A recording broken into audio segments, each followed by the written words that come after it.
शेरू एक छोटा शेर का बच्चा जंगल के बीचों बीच एक गुफा में रहता था। एक दिन सुबह की पहली किरण के साथ शेरू अपनी माँ के साथ खेल रहा था। माँ ने उससे कहा, शेरू, आज तुम्हें जंगल के बारे में कुछ नया सिखाऊंगी।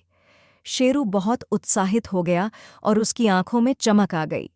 शेरू अपनी माँ के साथ गुफा से बाहर निकला। सामने एक विशाल और घना जंगल फैला हुआ था। पेड़ों की ऊंची छतरी के नीचे कई तरह के जानवर घूम रहे थे। शेरू की आंखें जंगल की इस विशालता और नए जीवों को देखकर खुली की खुली रह गईं।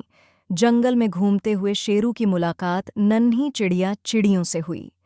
चिड़ियाँ बहुत तेज उड़ती थीं और उसने शेरू को अपने पंखों की ताकत के बारे में बताया। शेरू ने भी अपने पंजों की ताकत दिखाने की कोशिश की, लेकिन वो हंसते हुए गिर पड़ा।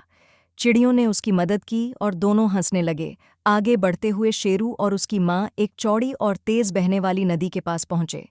शेरू ने नदी पार करने की कोशिश की, लेकिन पानी की तेज धारा देखकर वह थोड़ा डर गया।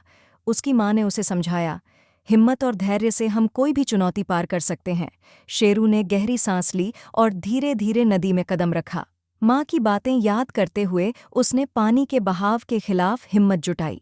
धीरे धीरे शेरू ने नदी पार कर ली और उसकी माँ ने गर्व से उसे गले लगाया। शेरू और उसकी माँ ने दिन भर जंगल में घूमते हुए ढेर सारे नए अनुभव किए।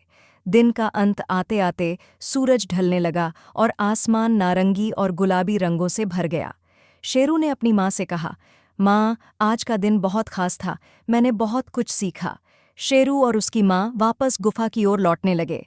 शेरू अब पहले से ज्यादा मजबूत और आत्मविश्वासी महसूस कर रहा था। उसने अपने पूरे दिन की कहानी चिड़ी को बताने का सोचा और खुशी खुशी गुफा में घुस गया। रात हो चुकी थी। शेरू अपनी गुफा में गहरी नींद में सो गया। उसके सपनों में वह फिर से जंगल की यात्रा कर रहा था, पर इस बार वह अकेला नहीं था, उसके साथ चिड़ियों और कई नए दोस्त भी थे।